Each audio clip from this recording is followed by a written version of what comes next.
All right, guys. Well, it's Sean Daniel here, and I'm still in Clemson, South Carolina.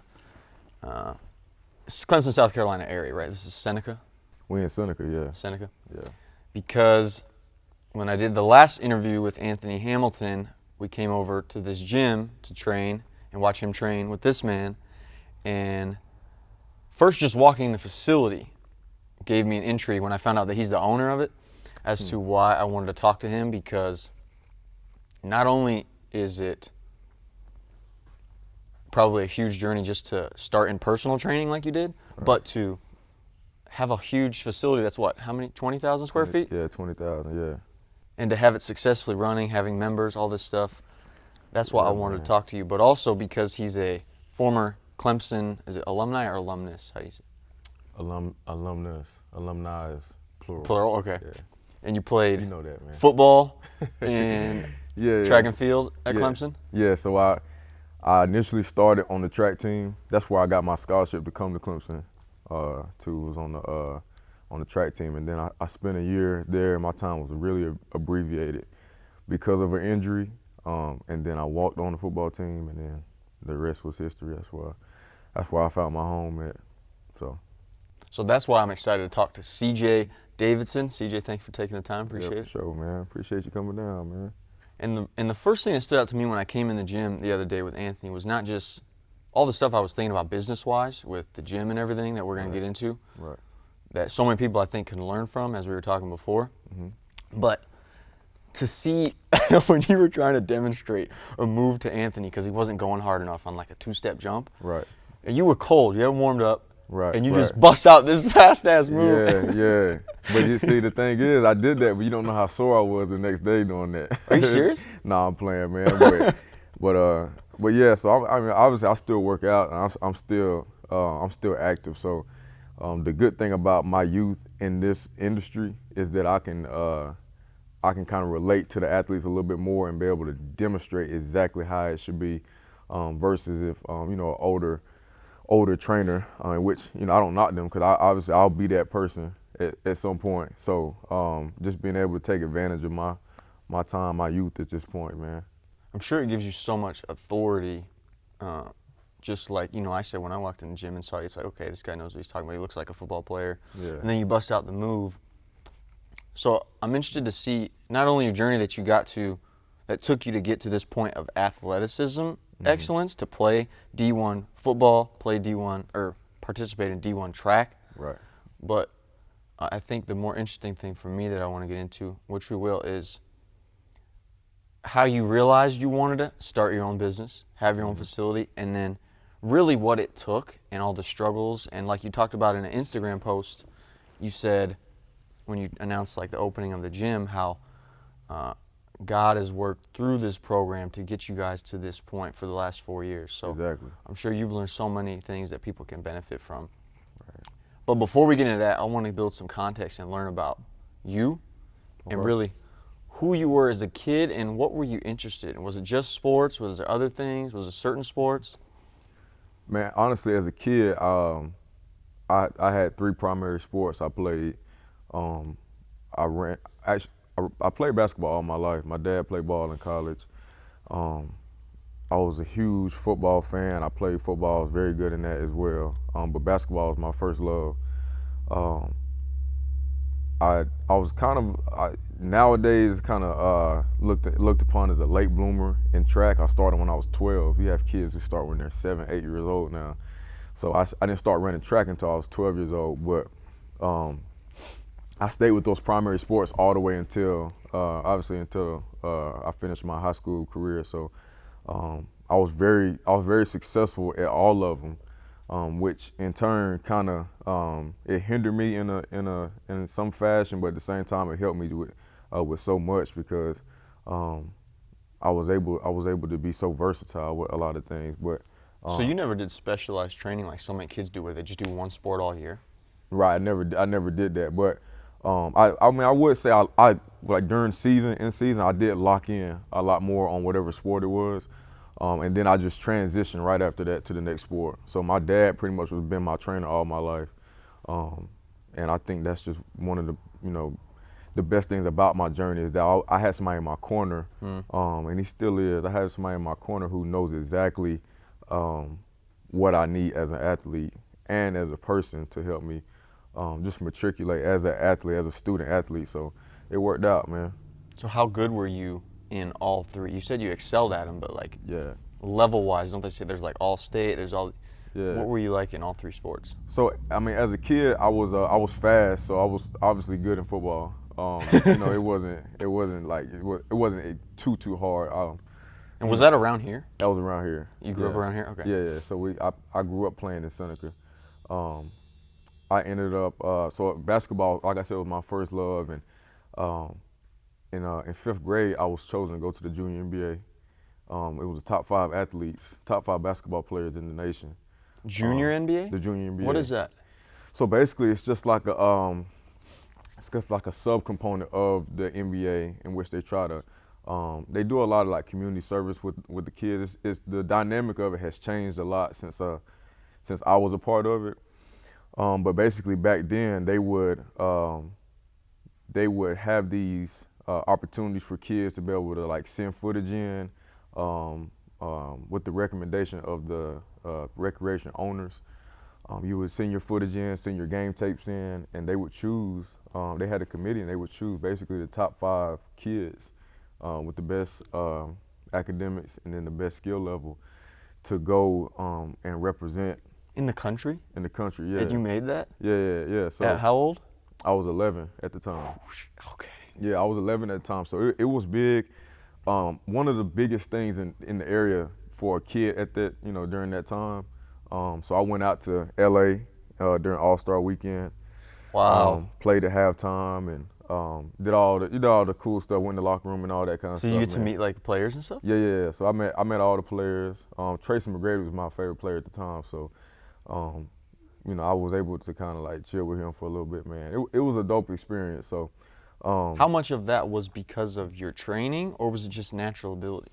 No, I worked very hard, man. Like I think that's one thing that just separated me as a kid, and that's something that I was able to carry on to like where I'm at this point. And a lot of things that I've obtained, one of with this being one of the things is just because of my work ethic. So I was good, but I worked so hard at my craft, man, and I believed I had people believing in me, and it just was like the perfect storm. So, and then as I got to middle school, I kind of I didn't really fall out of love with basketball, but my attention started to grow more towards like football and track, and then it just kind of just took off from there. Why do you think you went away from basketball, and why did the other ones intrigue you? Well, I think it was more success driven, and just kind of putting more. You were better at those? I was becoming better at track than anything, and football was just one of those things where it just complemented track so much more than basketball. I still was good in basketball. I feel like I was very competitive, but when I first got my first taste of like rankings in track, that's what it took off from there. So in 8th grade, I was the number 2 jumper in the nation with triple jump and long jump. And then it was just like that gave me the incentive to just to go like full-fledged track. And so my attention really turned towards that. And then obviously I played football as well, but it was just a lot. It was just like a roller coaster of events, man. So that's really how I ended up just like solely focusing on track and going to Clemson on that. So what were some accolades you got in high school that could give people context to how good you were in football and track in high school? With track, man, it's a little bit different because it's just all numbers based. But like I said, so this is kind of put things in perspective. So my jump in 8th grade at the time would have placed at ACCs at Clemson. So and then so you must have had people looking at you like. Well, I did, man, and that's another thing that was just so. It influenced me so much because I seen what the power of just like working a little bit was able to allow me to do. So I jumped close to like 49 feet when I was in 8th grade, and then I peaked really early. And I was able to get some more solid jumps in. But that circumstance, that time, man, was huge for me because it shifted everything in my life. So that's pretty much it. That was it. What do you mean it shifted everything in your life? Because It the shifted opportunities you got? It shifted everything like sports wise. Oh, as to what you're going to focus on, right? Yeah. So I went from straight basketball. I was a hooper to, just living and dying by football, and then all of a sudden like track became the #1 priority because I seen that I was that deal in track, and I was able to I knew I was able to capitalize off of it. And you were getting offered by who? So when I was in 9th grade, which is when the recruiting process starts. You were getting recruited right away? Yeah. And track is it's like that too. Okay. So it's not anything that's just like, weird. Yeah, but just like a lot of ACC schools, like I was talking to UNC Chapel Hill for a long time. Obviously Clemson was in the backyard, so we was in communication a lot throughout my high school career, and then USC, South Carolina, and Ohio State, people like that.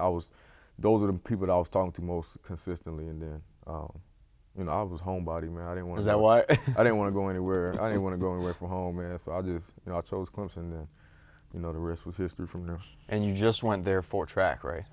Right, yeah, just for track. So how did you get on the football team? You say you walked on? Yeah, so. And why did you decide to do that? Yeah, so man, during my abbreviated track time at Clemson, I got hurt. I had a death in my family. My grandma died right before the indoor season started. So it was that was something that really crushed me, in a sense, just like internally. And then it was hard to just perform with that on me. You know what I'm saying? With that weight on me, man. And then with the injury as well, it just kind of just like steered me in a whole nother lane. And I just didn't want to do anything that I didn't really feel like I was having the ultimate joy doing. And that's what, and it became almost like a job every day. So I dropped my track scholarship. The way it works is if you are on the football team and you want to run track, you can do that and still keep your scholarship. But you can't run track and play on the football team. Oh, because they're willing to do that because track will complement the football players if they do it. If they did that, then they would just recruit track athletes and have more football players. So I dropped the 80% scholarship, which is in the track world, people know that's a lot of. You don't really get. You either get like 180 or like 40, 50%. So I dropped my 80% track scholarship and walked on the football team, and I spent a year just on faith, just like basically just running on faith, man. And I was able to receive a scholarship that next year. Wow. Yeah, so it was a journey, man. I mean, that's something that now I look back at, and it was so risky. I mean, yeah. How much is Clemson a year? I don't know, man. Well over 20. Yeah. So and that's something that I didn't. My parents allowed me to do that. My parents believed in me. Obviously, I don't know what the situation would have been if I didn't get the scholarship. But yeah, man, we all went out on faith on that, and it worked out for us. So, and I'm here to tell the story now. So it's all good, man. Did you work the same amount, would you say, as you had before with track when you tried to go to football, or did you even work even harder? No, I worked extremely a lot more harder. Because so much was on the line. Yeah. So much was on the line, and then with track, it's more it's an individual sport. So it's it's a direct result of whatever you put into it, and you didn't really have anybody relying on you. The other reason is just I didn't have any scholarship money, and so every day, like literally, man, like every day I cashed out, I emptied the tank every single day. I gained like 8 pounds of muscle, and I just grinded. I balled out in fall camp, and then it was kind of like undeniable. And then when I got to the point to where I got the scholarship, man, it was a blessing, because even though I was playing well, God didn't have to allow that to happen, because there were a lot of athletes who were on that team who deserved the scholarship but didn't get it. And, you know, that's why I'm so grateful for the opportunity because, like I said, I played well, but, you know, it didn't have to match up like that. So that's how I pretty much got on the football team. Which is interesting because you wouldn't, surface level, I wouldn't think that. Like walking in, seeing your jersey on the wall, seeing you move how you move athletically. Mm-hmm. At least I would just automatically think, oh, he always had it. These D1 football players, they just make it because they worked a little bit in high school and they got this gift. Yeah. I wouldn't think that, especially your athleticism you're at with track, that you'd have to like really work that hard to get on the football team. Well, man, honestly, and when I say work harder, I really was just working a lot smarter. Obviously, like my work ethic never really changed, but just being a student of the game, one, was something that I really did. Versus just working out. Yeah, versus just working out. I did a lot more film study. And what position? Running back. Yeah, I started as a defensive back, and I wasn't natural with that, man. So, and then they put me on scout team, and then they seen I can run the ball, so that's where they kept me. But just being a student of the game, taking care of my body. Like when I was on the track team, I was a freshman, and I just literally, man, I was just young. I was partying, all of these things, man. I didn't take care of my body. My nutrition was bad. So all of these things, like I told you, I gained 10 pounds of muscle, right? And it was all from just being committed to just you know, cutting out all the other BS. Right. Yeah. So I was able to just capitalize off of all of my efforts at that point. So when I say work harder, it wasn't just the physical aspect of it. I was a lot more locked in with everything. So I would say that. How could you give people a proper idea of what it really takes to be a D1 collegiate athlete, meaning all the little things you got to do? Like, let's say in a day, you got class. How can you explain that for people, even like myself, who doesn't really understand all the things you guys have to do in a day to actually be good at what you do at that level? Well, I think the biggest thing is just being able to prioritize your day. Being able to just stay on the schedule. A lot of guys I talk to now, and that I'm still friends with from when we play ball together, we're still on that just being anal about being on a time crunch every place we go, being on time, making sure that you're in the place you need to be, allowing yourself to rest, take naps, 30-minute naps, 20-minute naps, whatever it was pivotal. But I think just being able to just take components of your day or take components of your week and just maximize that. That's some advice I would give a Division I athlete or a future Division I athlete. It's just to maximize each component, take care of that, and then move accordingly. But don't try to. If you'll get overwhelmed, man, if you try to just look at the big picture at one time, man, you have to just take everything for what it is, and then everything will start working out. It'll start gelling together for you. Because the schedule is so packed. The schedule is so packed, man, because you're going from like 5:30 in the morning for workouts. You got class right after, and then you may have like an hour to just like get something to eat for lunch, and then you're back up there for film study, and then you're at practice, and then you got mandatory dinner. Then you have study hall. Yeah, so you got homework then too. All that, yeah, and you got to wake up and do it all over again. So that was an adjustment for me from track because we weren't required to do as much, as many things as they required us to do. Obviously, there's so many more players. You have to hold guys accountable. So that was a big difference for me. So how would you say your Clemson football career went? You finally got the scholarship. That was sophomore year? Yeah. And then how'd the career go with the football? Scholarship, honestly, the scholarship came. Or was it junior year? Because you said a year after. Yeah, my scholarship came my junior year. So that's when I got that. My time at Clemson was honestly an emotional roller coaster, man. Just to be completely honest, because I got on the team, and I grinded for a scholarship, and I was able to receive that and feel the joy from that. And then at that point, that's when everything actually starts, because now you have, you know what I mean? Like then like You thought you made it, but I it's thought like I made it, and then actually it's just not getting started. So I went through. it's like when you start a business. It's all the work to get it started, Yeah, and then you yeah. start it, you want to celebrate. You're like, well, I haven't done anything. Exactly. Just like this. Like when we got in here, it was like it looked good, but now it's time to like. Now you really got Now to. we really got to do something. So, but yeah, like I went through every emotion with that, man. Like I went through a process of grinding to I ended up earning a starting role for a few games, and then I had a lot of events. I had a few events that kind of just it tore me down as a kid. I would say as a kid because I just wasn't able to handle it like I would have now. So for example, like the first game that I started, it was against Florida State, and I was ready, man. I had a good game. I was having a good game. The game came down to like the last few plays. I fumbled the ball. They got the ball.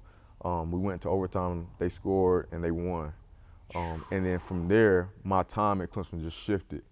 And and that's one thing that I had to just have some like closure with and just kind of come to terms with, is because that one thing, it shifted so many different opportunities. And I'm honestly, I'm glad that happened, man, because if it wasn't for that, I don't think I would be the man that I am today. So like I said, I was able to earn a scholarship, earn a starting role, get that role taken from me, and then have to have just the ability just to sustain myself and just keep my integrity through that whole process when I wasn't playing. When I finished playing at Clemson, I literally probably had like maybe 2 carries a game, something like that. So like I said, it didn't end the way I wanted, but I gained so much through the whole journey that I'm able to share with kids now, within this gym or whatever it is, man. I'm able to share my story. So I'm thankful. I'm just grateful for that opportunity and all. So I would think that would have to be extremely hard, not only because you work so hard to get the spot, but so much of your like self-acceptance and identity can be tied in the levels of positions and right. stats you hit. Right, exactly. And so to have that basically seems like one mistake. Right, exactly, man. So, and that's one thing, like you said, people get their identity wrapped up in football. And I had that at that time. I had to kind of re-identify who I was as a man, because football was so much of my life. When that one thing happened, the rest of my life suffered. You feel what I'm saying? So I had to kind of just allow myself to just do some self-reflection and just kind of realize that, let's think about what the priorities are in my life, and say, if I was to have a breakup with my girlfriend at the time, how much more of the rest of my life would be impacted? You know what I mean? And then the answer would probably be not a lot. But when that happened with football, so many more things were impacted, which lets me know that football was it had too much impact. It was leading too much in my life for that time. And so, like I said, during that time, I was able to develop a new understanding of just how to prioritize your life, man, and just kind of like break every component of your life down for what it is at that, you know what I'm saying, and not try to make it clash with so many other things. So what do you mean in how it impacted the other areas of your life? Like you just got so depressed because you felt bad, and then everything else? Like, what do you mean? Well, yeah, man, just like, just going through, like I said, I would probably say I was, 20, maybe 22 at the time, and just going through those trials on the football field, it impacted some of my relationships with my family, just because I was kind of just like avoiding conversations. It's tough because every time you go to like a family outing, you get all that acceptance for being the football player. Exactly. And then when it's no longer there, you're like, you don't even want to talk about it. You don't even want to talk about it, yeah. So that was one thing. And then just academically, man, I just didn't, it was like, okay. What am I doing this for? What am I doing this for? Because I came to school to play ball, and now I'm in school, and I don't really want to be a social major. So like, why am I even like trying to like put my all into this? So like I said, other things suffered from that, which I that's why I said that I had to take okay. that from, I had to just prioritize things, make it the top priority for that component, but Right. not my entire life. So that was something that I definitely grew as a man, for sure. And what did you do to change what you had as so important in your life from football to other things? What did you do mentally, or what was the perspective you started gaining? Well, one thing that I was able to do was just, like I said, just to keep my integrity through that time. And then like I said, just having the self-reflection and being able to just be in the moment more of other aspects of my life allowed me to just have so much more freedom in individual components, if that makes sense. So with football, man, I treated that for just that once I finished with football practice or whatever it was, I checked out. I learned how to disassociate, or not disassociate, disengage once that component was over with. You know what I mean? And then tap into another one. And then after that, man, it was like, anything that happened good or happened bad, I was able to leave that within that component, and then, kind of go to the next one, and then, instead of just being so overwhelmed. So that's one thing I was able to kind of work through with that. Do you think it's because you changed, like, what your self-acceptance came from? Well, I think so, man. I think that I had to. Because I'm sure you had to first at least accept, like, okay, I'm not doing that good in football, so I need to stop just craving after it, like it's a god almost, like I need to be that good at it. Right. Well, what I realized is that I was doing well in football, but I realized that there was nothing I could do To get the opportunity. To get the opportunity. So that's when I realized, like, look, man, my integrity has to maintain firm. I have to continue to put out good stuff, because and not be bitter because what's gonna happen is, once and your reputation gets tarnished. my reputation gets tarnished, and then it's like, once you do that, because my coach Sweeney used to say one thing that stuck with me so much and for so long, and it's that how you do anything is how you do everything. And so the same type of stuff, the same thing that happened on that football field and my time at Clemson happens now in my adult life, that I'm able to function a lot better, man. I'm able to use what I learned at that time to be able to help me just like navigate through different hardships. And it may not be in that same form or fashion, but it's very similar. And you're able to kind of pick different things out. Like, okay, I know that I'm producing great work. At a time, I was very discouraged, because I knew I was producing some of the best work in the state of South Carolina. But when you try to get people to believe in you, then pay you for your work, and they don't do it, it's frustrating. So that same type of deal, I was able to take. Like, I was able to take that. Like, look, you have to maintain who you are, and just let the chips, fall where they may, because I can't control that. So, like I said, during that time, man, I was able to become so much more familiar with, just like I said, just how to navigate through different things, and it helped me so much, man. You must have been so much more peaceful when you finally got to the point where you realized, like, let me do what I can do, and then let go and let God and see what happens. For sure, because it's a difference between it's a difference between just saying forget it and then being peaceful. When I was on the football field, and my last couple months on the team, I was at peace, because I knew that, because at first I was going to practice and I wasn't running hard anymore, because I knew that no matter what I did, I probably wasn't gonna play. But then I was like, what am I actually doing to myself at this point? And so when I actually started grinding my hardest at practice, and I still wasn't playing, and I was at so much more peace, because I knew that internally I did everything I could. And so it worked out for me, man. It worked out. So many more opportunities came for me just sticking with it. So I'm thankful for that. So then what happened as you built that mental habit and you got in that right mind state, and then you graduated? right? So what was the next phase? Because you're in a good mental state, it seems like, to be able to move on. What was the next thing that you had in mind? After graduation? So I still had NFL dreams, just because I was like, speed never really has a bad day. Like if you can run, you're gonna get a chance. How fast were you?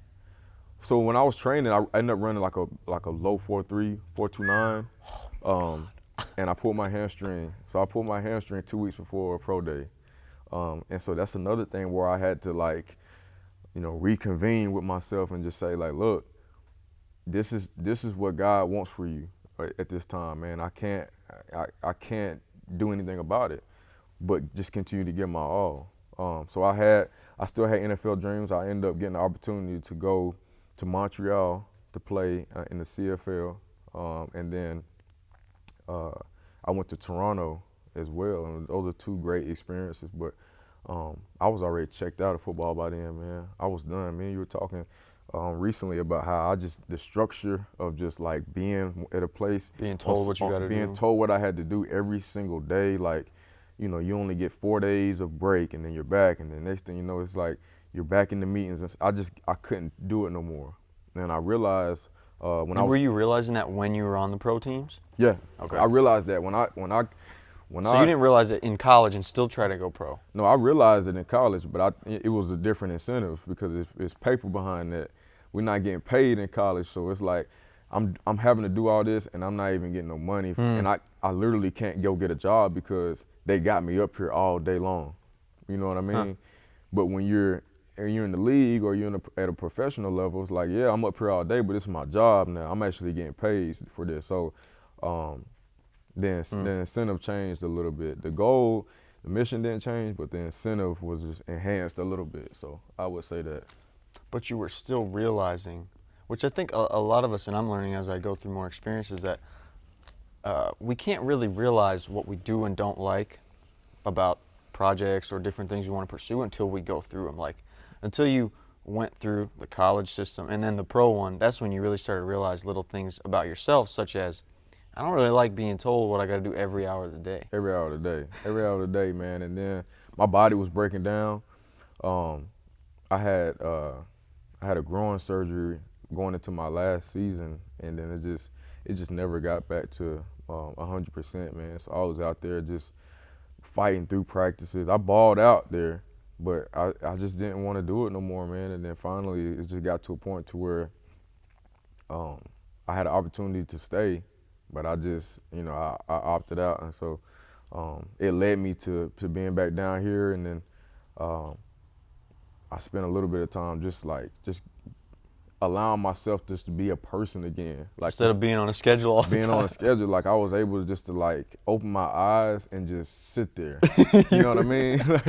And like if you play ball or do anything like on the collegiate or professional level, like, do you understand what I'm saying by just like opening your eyes and just being able to just not do nothing for a second? You know what I'm saying? And so I allowed myself to do that for like maybe a couple of weeks or so, and then I started trying to figure out what I wanted to do with my life. And then I honest, man, I had interviews set up like with firms and like just like weird stuff that I was not gonna do.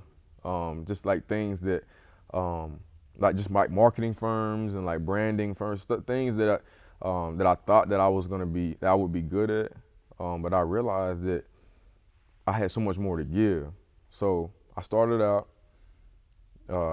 training at a park, just doing like regular football training, just like with some kids that my parents had knew. They were friends with the kids' parents that I was training. And that was more so just like looking out for them. They played at a local high school, and I was just looking out for them training. And then I developed a passion for it. Like, I literally got home and was like trying to figure out how I could, like, what they did wrong, and I was trying to get them better. And it just kind of got to this thing to where I couldn't let it go. And so I knew at that point that that's something that I wanted to try to pursue.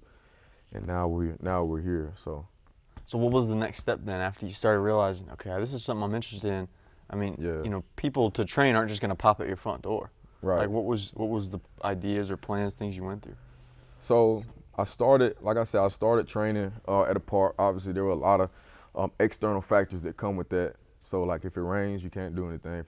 If it's cold, you can't. It's just like a certain level where it's like we gotta go back in. So I did that for a while, man, and then finally I was like, let me start trying to do like some adult fitness as well. I partnered. I actually started working for a local gym in the area in Seneca, and then I was able to kind of like partner with another gym in Clemson and start Tempo. Well, first, how did you even start getting clients after you were training, the family friends, kids? Well, it just started. It was just kind of like word of mouth. Yeah, word of mouth, man. Because I hadn't even really started to do any. Like I didn't even have an Instagram page at that point. It was just something I was just doing. They start telling the other families. Yeah, started doing it, and finally I knew that when I figured out that's what I wanted to do, I obviously wanted to try to figure out a name for it. And I took like a week to try to just like let God speak through me. And when Tempo popped in my head, it was just like one of those things where, your race, your journey may be fast or slow, but it's always on time. So run your own tempo in life. So these are the things that we try to preach to our kids and just say like, look, man, you can't, if you may look at somebody else and see that they're ahead of you, but just continue to run your race. It's Godspeed, everything that we do.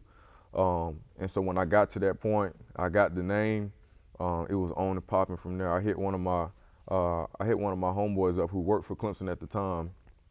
He's actually working for the Clippers now, doing just a whole bunch of like creative director work. Andre Robinson, he did our first video, and he went crazy on it. Like he's a crazy talent as it is right now, and he did a phenomenal job with our video. And from there, it was just like it just took off. We had some local kids in the area who we kind of just like staged a workout. And for the video? For the video. We staged the workout. I called him. One of the guys I played ball with in high school, I knew his son. Him and his son were big on training, and he was trying to get his son to the next level, and some other guys that was in the same situation. And I called him and said, look, man, this is what I'm trying to do, and I need your help, okay? Because at this time, I didn't really have any kids that I was training. People knew who I was at this time, but they didn't know what I was doing. So so this is while you were working at the gym, the other gym? This is why I partnered with the gym in Clemson. Okay. So now, okay. So you're trying to get your own thing going. I'm trying to get my own thing going. Yeah. So. But you didn't have a lot of clients. I didn't have a lot of clients. So we staged the whole workout like I was training them, or like doing like various different workouts on different days or whatever it was. And when the video went out, it was just like people wanted it. Where did you post it? I posted on Instagram. It's still on there. That was the main way people saw it? Yeah, around here, because I still had a Facebook page. I still had like my Instagram. Okay. You know what I'm saying? So like when I put it out there. Yeah, because you have a lot of credibility in the area with your name if you've been around here. And so they wanted to train with CJ Davidson, but they also they seen something that had not been done in this area. Like honestly, like what's happening now is it was very foreign to this area. Like a lot of people did it, it was just on a smaller scale. And I feel like what our team has been able to do is just take what was on a smaller scale and make it like tangible, make it something that people can actually like do. And we changed the culture with a lot of things around here, and it just blossomed, man. So we went from the ground zero to here in 4.5 years. So how did you start the program though? You were in that did you have your own facility right away? No. So we, like I said, You did the video, and I did the video. People start hitting you up. People start hitting me up. So we actually partnered with different schools in the area. So the elementary school that I went to around here, I went to them and told them what I was trying to do, just straight basketball training at the time. I still use that same football field that I was training at to do my speed and agility or football training or whatever it was. And then I used the other gym that I was working with to do my adult fitness stuff. Okay. And so I had three different spots that I was doing the same type of work in, same business and just different type of work.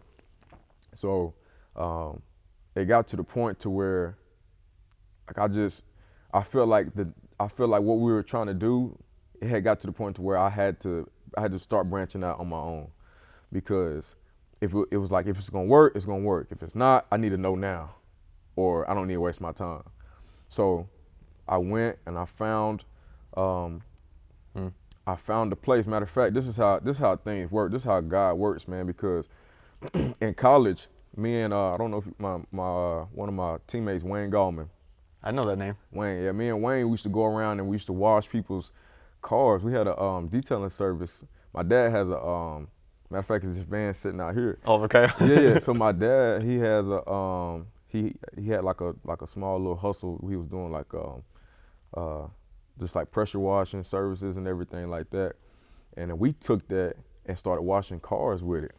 And we started like doing a whole bunch of work in the area. We did a job at a plaza for this lady, and she just fell in love with us. Like, we did a great job, and we continued to do work for her. Come to find out, once everything like started happening with me, and I stopped playing ball, she was about to move out of her spot, and told me, like, she was a friend of my pops, and she told him that she was about to move, and that she hadn't told anybody. They haven't put the for lease sign out yet. So I was able to go sign the lease for that building Before it got public? Because it was a prime time. It was smaller, but it was still a prime time spot. So I was able to sign the lease on that, and then with nothing. I literally had nothing. You think she told you and your dad first because of just the quality, relationship, right? The relationship, and she knew that what we were trying to do, like, cause there was, And the heart behind it, I'm right, sure. and she seen what we were, like, she followed us. She seen what we was trying to do in the area, so that worked out for us. But so during that time, while I'm still in the period of like going to various different gyms and different fields, we hosted a 5K, and I told you this Right. recently, that I knew that it was something that I needed to do, because during this time too, I forgot to mention, during this time I'm still I'm for every client I get, the money that I got, I'm literally living off of my wife too. I'm living off my girlfriend, my wife now, my girlfriend at the time. I'm basically like living off of her. I'm living off of her, because everything I got, I was spending it on equipment, like squat racks. I would spend on like whatever I needed for a gym, and I would put it in the garage, like platforms. I ended up like going on Craigslist and finding like a squat rack, and then like dumbbells, like all these things. I had almost a full gym in my garage. Your wife must have loved that. Yeah. I had like a full gym in the garage. girlfriend's son. Yeah, I had a full gym in the garage, and stuff just started piling up. So I was like, whenever it's time, I'm You'll gonna be have ready. something. I'm gonna have something to be able to at least, well, I'm not gonna get in there and struggle for the first 2 months. I'm gonna already have something going. So, we had the 5K, and then I was able to capitalize and buy a camera off of that. So once I got the camera, man, I started making more content for the Instagram pages and whatever it was, and the business grew from that. And do you want to say what the camera did for you, like you told me earlier? Yeah. So Making the decision to spend the money on a camera, even though a phone could do fine. yeah. Filming. Yeah. So during the time of me, like in my initial stages of training, I obviously did everything with a camera phone. I was like the edit king. I could make it, I was almost like making it look like it was like a Sony, like I had something. But then it's just, I got to the point to where I seen what like just videos and like content was able to do for like a page or a program organization. So I said, that's what I need to do to be able to take this to the next level. And so we hosted a 5K. I didn't know what I was going to do with the money, but I knew that I was going to do something that was going to go towards the business. We hosted the 5K, man, and I think I may have made like $700 or $800 off of the 5K, which was decent. I took that money and went straight to Best Buy that day and got a camera. and I started taking pictures of my clients that I had. I started like making my own videos like on Final Cut Pro, and I taught myself how to do that instead of like paying people to continue to come in. Right. And like I'm losing money, and I still need to buy equipment. And now I have a smaller facility to pay for. I can't pay people to continue to come do that. So I had to teach myself how to do that.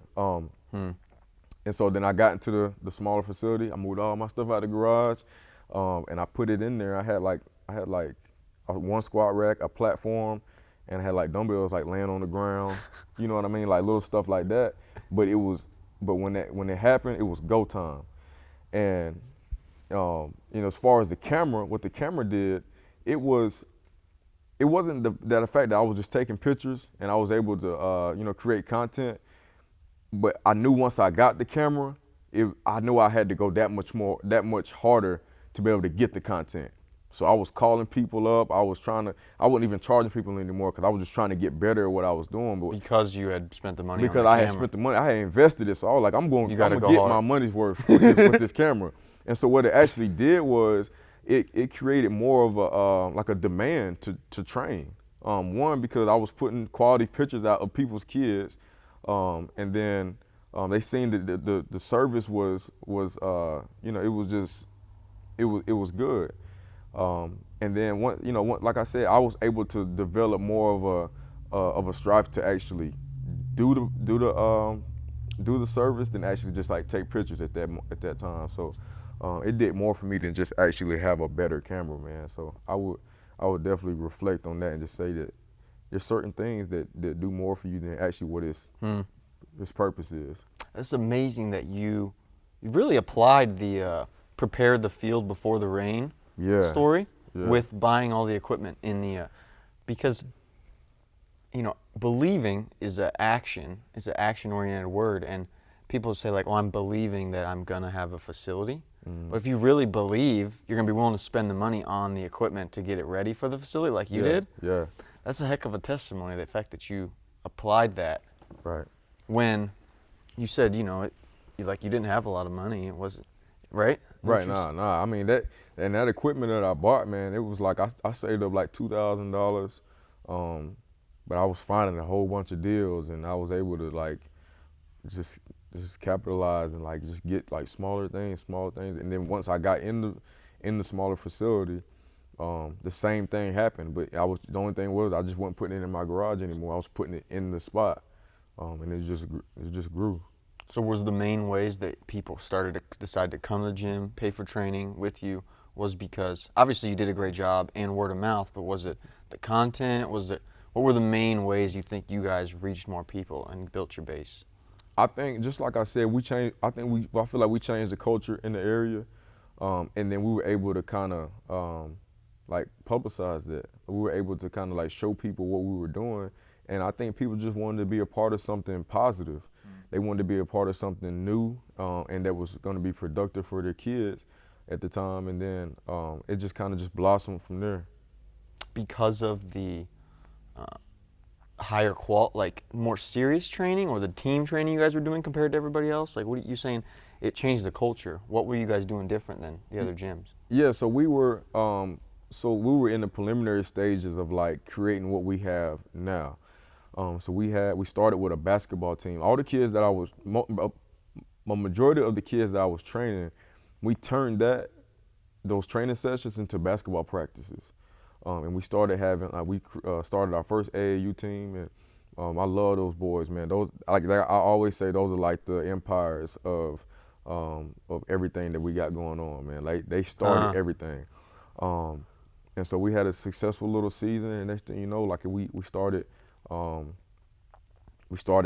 a track team within the same type of deal. Like those same kids I was training, we turned those training sessions into practices. So it was fun to see it kind of like elevate from that, and then those practices turned into 2 teams having practices, and then the track practices turned into instead of 3 people, like 10 people, and so everything just kind of grew legs from that point. And we show people what we were doing, and like just like we do now. And I think people we have a good response because it's authentic and it's genuine. as far as what we're doing. Really trying to impact the kids' lives and do a great job with the training and Exactly. So. And then that was all in the small facility? Yeah. So we was so I treated the small. And what was in the small facility? Just weights and stuff, or you actually had the gym like you're talking about, the place that I found on Google Maps? Yeah, it was that. It's that one? So all that over there, minus like 2 squat racks and the bikes and a whole bunch of other stuff. So basically, it was just like maybe like I would say maybe like a 10-yard piece of turf, maybe like 12 by 55 feet or something like that.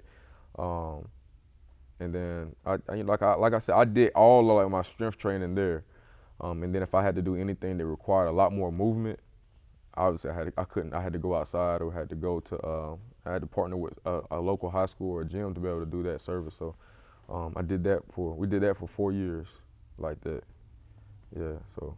Were there any times paying the bills, paying the lease, where it really got tight and tough? Yeah, most definitely, man. Because the thing is, when you're in the industry of working with people, it doesn't matter what your product. It doesn't really matter what your product, the value of your product or the quality of your product is. If they don't want to buy it, they ain't gonna buy it. That's just all there is to it.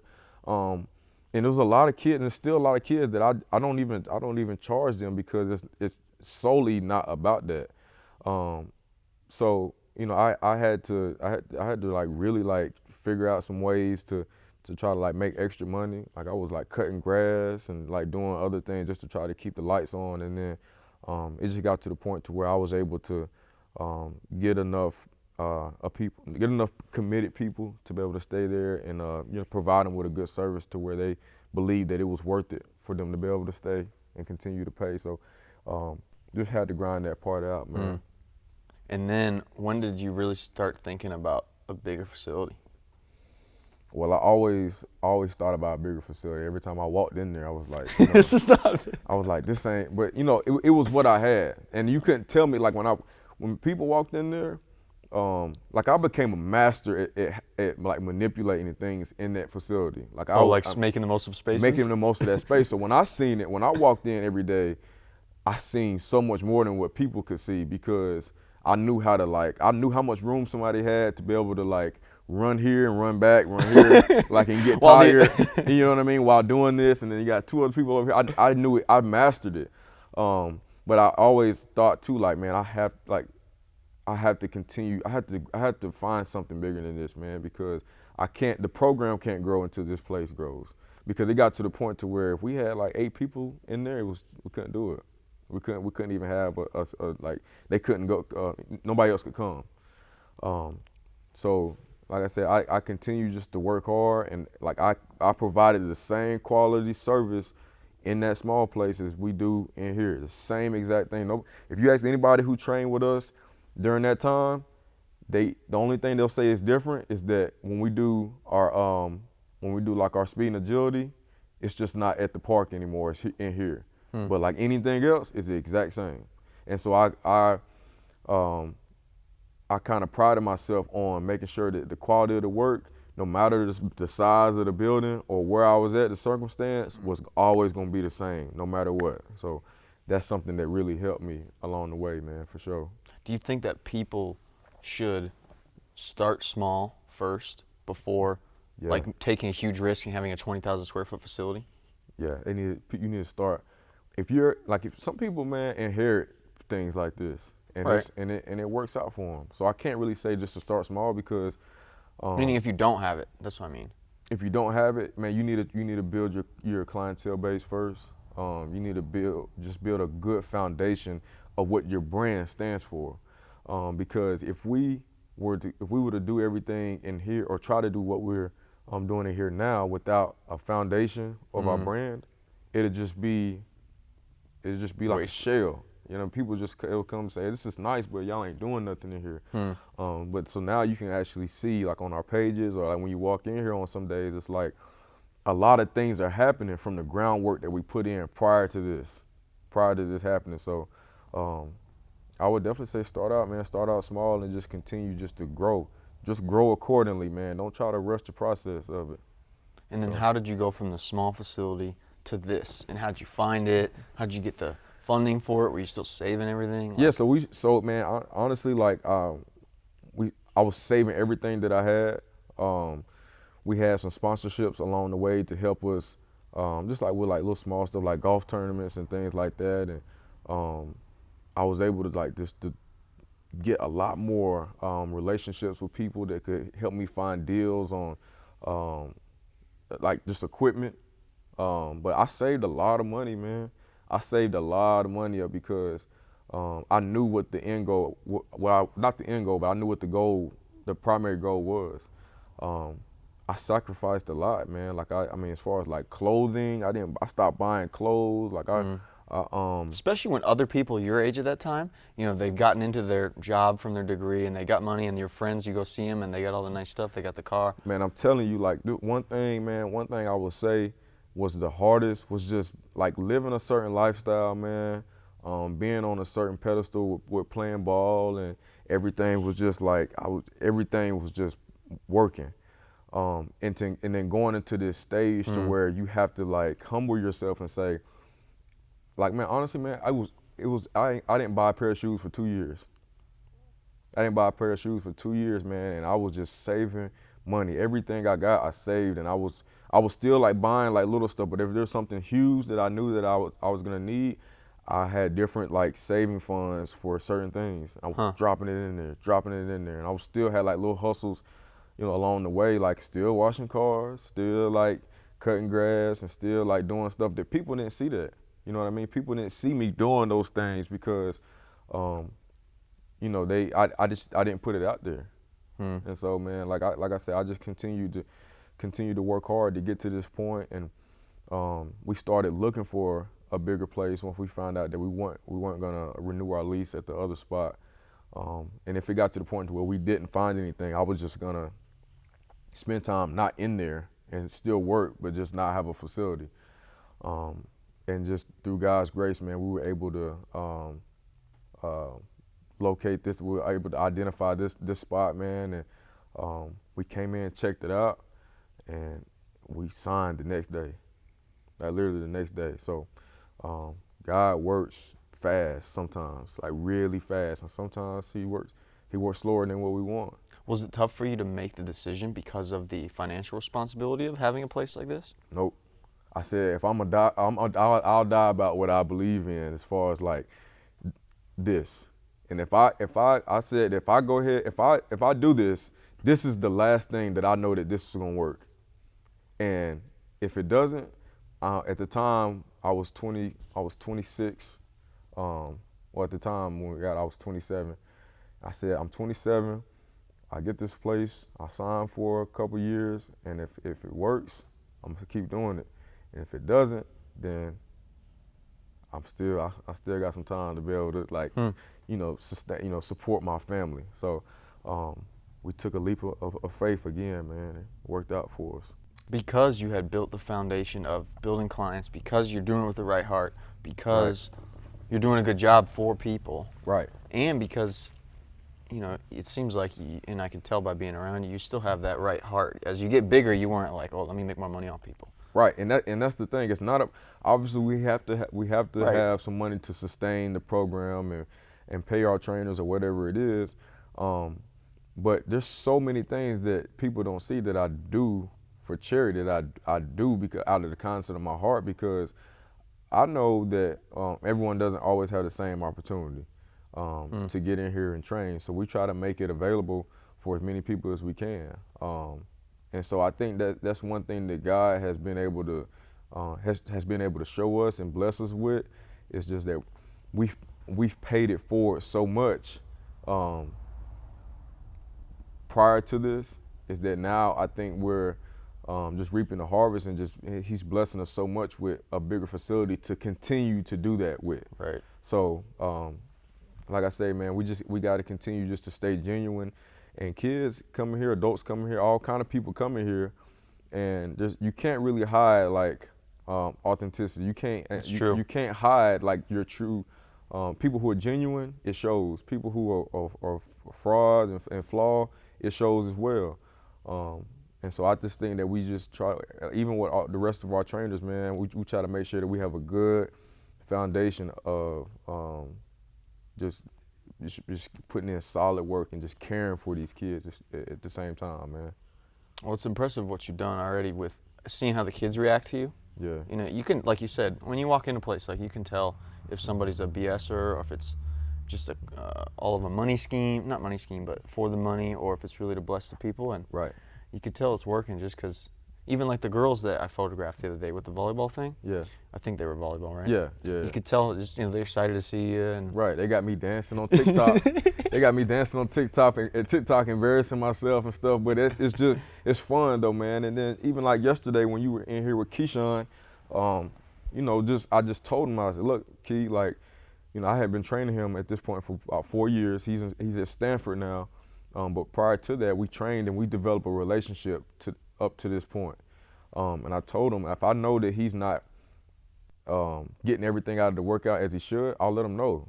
And I told him yesterday, I said, look, I feel like you're just surviving this workout, and I'd rather for you to cash out, give me what you got for 30 minutes and not do it anymore than to just go through and waste your time. And I think that when I told him that, he was able to like reconnect. Yeah, I saw it. Reconnect from that relationship that we had back in high school. And then it's just like, that's where the authenticity comes in at. Like, it's like, look, I could take your money. I could take your time and then try to put you and publicize you and stuff like that. But it's not about that. You know what I'm saying? Like, I really want to see these kids get better, man, because at the end of the day, my name is on their performance as well.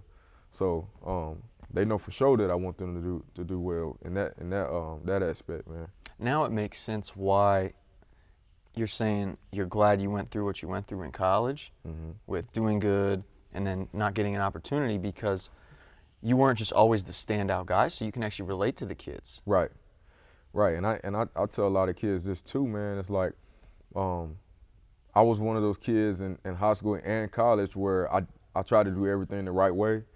And I wouldn't say I was envious, but I was very like confused of guys who didn't do it the right way, but still was able to have more opportunities. And so I had to like claw my way and fight my way to like a lot of opportunities. And a lot of kids that I train, I tell them like, look, man, continue to do the right thing. You don't have to try to do like fit in, smoke dope, or drink, whatever it is. If that's not you, don't do it. Just stay the course. Stay the course, man. And then, obviously those type of things I was able to get past and, remain who I was. But then too, all the things that we just talked about as far as like keeping my integrity through different hardships, I'm able to like honestly give them a true, I'm empathetic about whatever they're going through, right, because I can actually feel that. You know what I'm saying? So, which I think is different than, which possibly they wouldn't expect too, because they know you're a big name. Yeah. Oh, there's CJ Davidson. Yeah, I've heard about him in the area. They would think that they're just going to get the mindset of the star. Right. And that you wouldn't necessarily be able to relate.